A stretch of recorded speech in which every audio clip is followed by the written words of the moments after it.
আসসালামু আলাইকুম, কেমন আছেন প্রিয় নগর কৃষক ভাই বোনেরা? আপনাদের সবাইকে অনেক অনেক প্রীতি, শুভেচ্ছা, ভালোবাসা জানাচ্ছি হৃদয় মাটি মানুষের ডাক অনুষ্ঠান থেকে।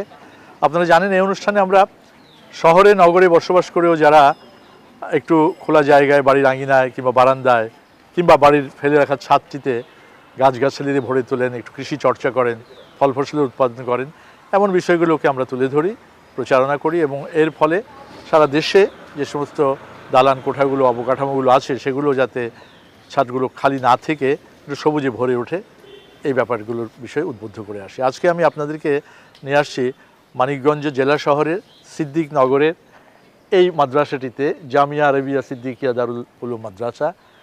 এই মাদ্রাসায় একটা বিশাল ছাদ আছে, প্রায় 24,000 স্কোয়ার ফিট।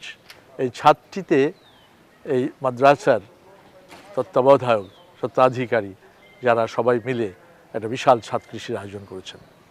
সেই ছাদ কৃষিটি আজকে আপনাদের সামনে তুলে ধরবো। বাংলাদেশে এরকম অনেক স্কুল, কলেজ, মাদ্রাসা, শিক্ষা প্রতিষ্ঠান আছে যে ছাদগুলো এখনও খালি পড়ে আছে।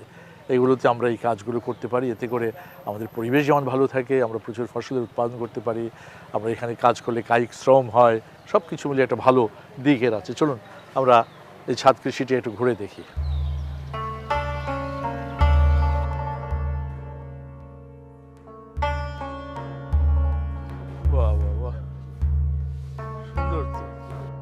ভবনের উপরে উঠে চোখে মিলল সুবিশাল এক বনায়ন। 24,000 বর্গফুটের ছাদের পুরোটা জুড়েই সাজানো ফল ফলাদির গাছ। গাছে গাছে এখন ফল কম, কিন্তু সবুজ গাছের সৌন্দর্য ছড়িয়েছে চারপাশে। আয়োজনটির উদ্যোক্তা মুফতি ডক্টর মোহাম্মদ মঞ্জুরুল ইসলাম সিদ্দিকী। তার কৃষি অনুরাগী স্বপ্ন এবং ভালোবাসায় গড়ে তুলেছেন এমন সৃজনশীল দৃষ্টান্ত। ধর্মীয় চেতনা এবং কৃষি ও প্রকৃতির সঙ্গে কোমলমতি শিক্ষার্থীদের যোগসূত্র ঘটানোর এখানকার অনুঘটকও ছিল গণমাধ্যম। আমার ছোটবেলা থেকে এই গাছের প্রতি আমার খুব ঝোঁক ছিল। তার মধ্যে আমি হাদিস শরীফ একটা পেয়েছি, মা মিন মুসলিমিন এহরুস হারসান ওয়াইগরুস গারসান ইয়াকুল মিনহু তরিল বাহিমা ইল্লা কানাত বিহি সাদাকাতাল্লাহু। যে তোমরা একটা বৃক্ষরোপণ করো, সেই বৃক্ষ থেকে মানুষ বেনিফিশিয়ারি হবে, পশুকুল খাবে এবং তোমরাও মানুষকে দিতে পারবা, এটা তোমাদের জন্য একটা দান সৎকা হয়ে যাবে। এবং একটা হাদিস শরীফ পাইছি যে যদি জানো কিয়ামত হচ্ছে তাহলে পরে তখন বসে থাকো না, একটা বৃক্ষ রোপণ করো। আমার পড়াশোনার ফাঁকে ফাঁকে এটার মধ্যে আমার উৎসাহ ছিল। তারপরে আমি কোনো এক সময়, এখানে তো বিশাল মাদ্রাসা হলো, ছাদটা পড়ে থাকে, এই বাই দিস টাইম আপনার সঙ্গে আমার এই ভিডিওতে, তারপরে ইউটিউবে প্রোগ্রামগুলো আমি দেখি। আচ্ছা, যে শায়েখ সিরাজ সাহেব ওনার ছাদ কৃষিতে উনি এই সাফল্য, এটা আমার কাছে খুব ভালো লাগছে। ভালো লাগে পরে আমি তখন থেকে আপনি আমাকে চেনেন? তখন থেকে আমি আপনাকে চিনি। আচ্ছা, চিনে আমার মনে আশা ছিল যে ওনার সঙ্গে আমার একটু সাক্ষাৎ হলে আমার খুব ভালো লাগতো। কিন্তু আল্লাহ পাক আমার মনে সে আশাটা আজকে পূরণ করেছে। এবং রাত্রি থেকেই আমি খুব প্রস্তুতি, সকাল হয়তো আমি এক জায়গায় যাইতাম, কিন্তু সব প্রোগ্রামগুলো আমি স্থগিত করছি আপনার জন্যে। যে গাছকে ভালোবাসে এবং ছাদের এই পরিত্যক্ত জায়গাগুলি ওনারও উদ্বুদ্ধতায়, ঢাকাতে বিভিন্ন জায়গাতে আপনি যারা প্ল্যানেট করছে, আপনি করছেন, আমি সেগুলো দেখছি, পরে খুব ভালো লাগছে দেখে আমি আবার আরও ভালো করে এটা উদ্বুদ্ধ হয়ে আরও আমি গাছ করছি, যে কোনো এক সময় হলে পরে ওনারা এসে দেখবেন, ওনার তো অনেক প্রতিনিধি, অনেক বড় মানুষ, দেখবেন। আমার কাছে খুব ভালো লাগতো এটা। পরে এটা আল্লাহ পাক কবুল করছেন।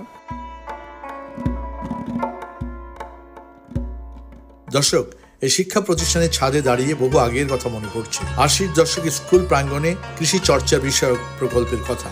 স্কুল আঙিনায় নানা রকম ফসলের চাষ করার ভেতর দিয়ে তখন শিক্ষার্থীরা তাদের ব্যবহারিক ধারণা গ্রহণ করত। তখন বাংলাদেশ টেলিভিশনের মাটির মানুষ অনুষ্ঠানে একাধিকবার সেই প্রতিবেদন তুলে ধরেছিলাম। গত এক দশক ধরে চ্যানেল আইতে নিয়মিত তুলে ধরা হচ্ছে ছাদ কৃষি। এখানে উঠে এসছে দেশের বিভিন্ন শিল্প কারখানা, স্কুল, কলেজ সহ বিভিন্ন প্রতিষ্ঠানে গড়ে ওঠা ছাদ কৃষির উদ্যোগগুলো।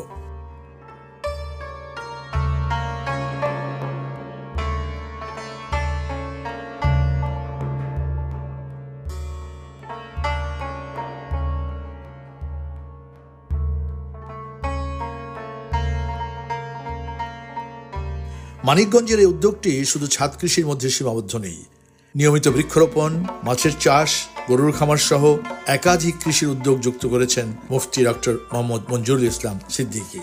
এখানে সবই ফলই আমার, কাঠ গাছ আমার আলাদা অন্য জায়গায় বনায়ন আছে, 25 বিঘা একটা কাঠ গাছের ওখানে আছে, ফলের গাছ ওখানে আছে, বাড়িতে বিভিন্ন জায়গা আছে। আমি সেদিন অনেকগুলো বট গাছ লাগাইছি, তারপরে অনেক বটগাছ কোথায় লাগছেন, ছাদে? না ছাদে না, ওই বাহিরে আচ্ছা, বাহিরে যে। আর আমি ওই যে তারপরে আরো তাল গাছ লাগাইছি, তারপরে বিভিন্ন প্রকার গাছ আমি লাগাইছি। আর এখানে আমার গাছের প্রকার হলো মিয়াজাকি আছে, মিয়াজাকি আম করেছেন? মিয়াজাকি আম, ব্রুনাই কিং আছে, আম্রপালি যেটা অরিজিনাল সে আম্রপালি আছে, লাল রং হয় সেটা, তারপরে খেরসাপাত আছে ইন্ডিয়ান, তারপরে বাড়িফোর আছে, বাড়িফোর আছে। রাসায়নিক সার ব্যবহার করেন? আমি কোনো রাসায়নিক সার ব্যবহার করি না, কারণ আমি ওগুলো আমি মাছের আবাদ করি, আমি রাসায়নিক কিছু প্রয়োগ করি না। খোল কুড়া মাছও করেন? আমি মাছও করি। আচ্ছা, আমার অনেক এখানে একজন একেবারে না, একদম আমি কৃষি মানে কৃষকই আমি আর কি। এই আমার গরুর খামার আছে, ওখানে আমি ভালো জিনিস খাবার খাওয়াই, মাছের খোল কুড়া ভুসি ভাত, আর কিছু আমি খাওয়াই না। আচ্ছা আচ্ছা। এবং এগুলা মাছ বিক্রি করলে সবাই আমারটাই কিনে নেয়, ভালো জাতের। জি জি জি। হ্যাঁ। আর এখানে এই আপনার এই জামরুল আছে, চিটাঙ্গার পেয়ারা, তারপরে আমাদের দেশি পেয়ারা আছে, আর বিশেষ করে জাম গাছ যেটা আছে, বড় বড় জাম কালো কালো, এটা মানে বাজারে কিনতে পাওয়া যায় না, সেই জাম আছে, অনেক প্রচুর জাম ধরে। তার মতে দেশের কৃষি উৎপাদনে অনন্য ভূমিকা রাখছে ছাদ কৃষি। বিশেষ করে নগরের পরিবেশ সুরক্ষায় ছাদ কৃষি দারুণ কার্যকরী এক উদ্যোগ। ছাদ কৃষিতে আপনার জিনিসগুলো দেখে উদ্বুদ্ধ হয়ে এটা আমার আরো বেশি ত্বরান্বিত আমাকে এটা করছে, সেজন্য আজকে আমরা অনেক খুশি এবং বিশেষ করে আমি আনন্দিত, মানে আমার কষ্টের যে নাকি মানে মূল মানুষ আপনি এইটাই আসতে পারলেন, এইটা হলো সবচেয়ে বেশি। আচ্ছা, আপনার এটা, আপনি যে এরকম একটা কাজ করেন, আপনার এটা দেখে আপনার কোনো আত্মীয় স্বজন বন্ধু বান্ধব কেউ কি উদ্বুদ্ধ হয়েছে আমরা ওই ছাদে করি এরকম? জি জি, উদ্বুদ্ধ হয়েছে। আমার ওই যে ভাইগনা আছে, ওই যে আদিল আছে, ও উদ্বুদ্ধ হয়ে অনেক চারা কিনছি, ইতিমধ্যে অনেক শুরু করছে। এবং আমার অনেক যারা আত্মার সাথী, যারা মুরিদান যারা, তারা উদ্বুদ্ধ এখন কাজ করতেছেন, তারা তাদের বাড়ি ঘরে ছাদ আছে, যে আমার পীরা আমার শাইখ করতেছে, আমার বসে থাকে কেন, তারা উদ্বুদ্ধ হচ্ছে, তারাও আপনার এই প্রোগ্রাম দেখতেছে, ই করতেছে, সবাই এই সব সব আপনি পাচ্ছেন। গোটা বাংলাদেশে এই 18 কোটি মানুষ একজন মানুষকে ভালো কাজের জন্যও চিনে, খারাপ কাজের জন্যও চিনে। আপনার যে মহৎ উদ্যোগ, এই পরিত্যক্ত জমি হাদিস শরীফে আছে 1 ইঞ্চি জায়গা তোমরা খালি ফেলো না, আপনার উদ্বুদ্ধতায়, আপনার এই সাহসিকতায়, এই ভূমিকায় সারা বাংলাদেশে সবাই ছাদ আর ফেলে নাই, যা আপনার অবদান। কাজটা শুরু করছেন আপনি, এর জন্যে আপনাকে মানুষ 18 কোটি মানুষে আপনাকে শাইখ সিরাজ আপনাকে চিনে, আমরাও চিনতে পেরেছি। এবং আপনার এইটা করাতে, তাতে কৃষিক্ষেত্রে আমাদের পরিত্যক্ত, ওটা তো আবার মোট জানা নাই যে কত হেক্টর জমি হবে ছাদে, জানে কি আমরা বনায়ন করতে পারছি। এবং যেটা দেশের জন্য ভালো, অর্থকরী ফসল, এবং নিজের সংসার মেটানোর জন্য, পরিবেশ রক্ষার জন্য গাছ যতটুকু দরকার প্রয়োজন সেটা হয়েছে, পরিত্যক্ত জায়গা সেগুলো পড়েছিল না তা হয়েছে। এবং এটার জন্য আপনি যে বিশাল অবদান রেখেছেন, এটা অনস্বীকার্য। এবং আমরা উদ্বুদ্ধ হয়েছি এবং আরও সেটা হচ্ছে, এবং আমরাও সেটা সবসময় মূল্যায়ন আপনাকে করব, এবং আপনার এটা আরও ত্বরান্বিত হোক। আপনার কথাগুলো খুব আমাকে ইন্সপায়ার করলো নিঃসন্দেহে। জি জি জি। এই আয়োজনটি দেখভাল করেন মাওলানা শামীম উদ্দিন। পরিচর্যা এবং অন্যান্য বিষয়ে কথা হলো তার সঙ্গে। সুবিধা কি আছে, অসুবিধা কি হয়, বা ছাদে ফল কিরকম হয়? ছাদের ফলের বিষয়টা আলহামদুলিল্লাহ, এই যে গাছগুলো, কলমের গাছগুলো আমাদের এখানে যা আছে সব কলমের গাছ। এই কলমের গাছগুলো যা দেখলাম যে ড্রামের ভিতরে এগুলোর ফলনটাই বেশি হয়। আচ্ছা আচ্ছা। পরিচর্যার মাটির ব্যাপারটা আমরা গোবর টোবর এগুলো দিয়ে ব্যাপারটা আমরা এমনি সারটা রাসায়নিক সারটা ব্যবহার করি না। কৃষি বিভাগের লোকজনকে ডাকেন না, আমরা ওরকম ভাবে কৃষি বিভাগের লোকজনকে ডাকা হয় না। আচ্ছা, এমনি ওষুধ কি খুব বেশি ব্যবহার করেন? না, আমরা ওষুধ ব্যবহারই না করলে এরকমই আর কি। একটা জিনিস তো ঠিক যে আপনার এখানে উপর দিয়ে নেটিং করা টোরা আছে, এদিকে মানে পোকামাকড় উপদ্রব হিসাবে কম হওয়ারই কথা, তাই না? এবং অনেক পরিষ্কার পরিচ্ছন্ন রাখেন আপনারা, এটা তো একটা বড় ব্যাপার। এটা আমরা এই যে আসর থেকে মাগরিব পর্যন্ত আমি এবং কিছু ছাত্র সহকারে এই কাজটা করি, আমাদের কাছে খুব ভালো লাগে। কারণ এই কাজটা আমরা বলছি যে ইয়ে থেকে আসর থেকে মাগরিব পর্যন্ত আমরা বসে থাকি না, নাই কোরআন শরীফ পড়ো, নাই একটু কাজ করো, যে কোনো একটা কাজের।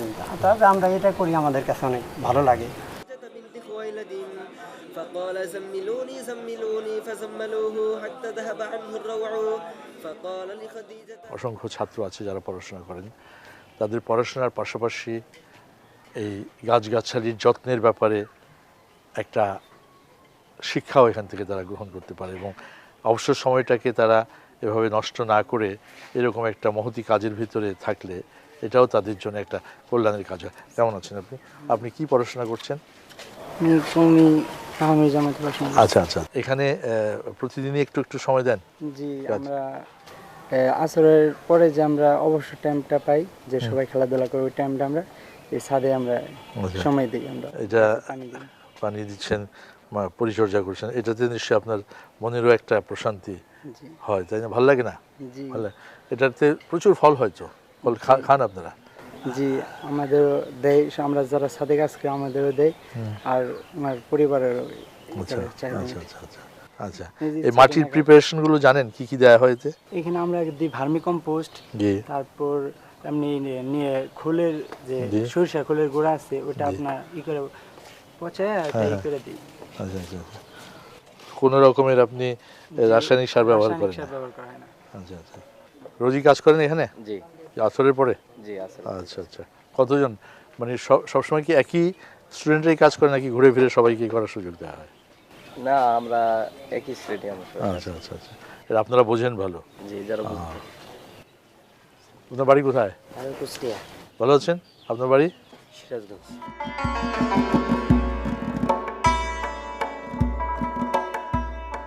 প্রিয় দর্শক, নূতন প্রজন্মের এই শিক্ষার্থীরাই আগামীতে গ্রহণ করবে দেশের সব ধরনের দায়িত্ব। আজকে যারা এখান থেকে বাস্তবমুখী কৃষি শিক্ষাটি গ্রহণ করছেন, তাদের ভেতরে থেকে যাবে কৃষির প্রতি এই ভালোবাসাটি। হয়তো সেখান থেকে প্রত্যেকে সচেষ্ট হবে দেশ এবং কৃষি উন্নয়নে, এমনটাই প্রত্যাশা আমাদের।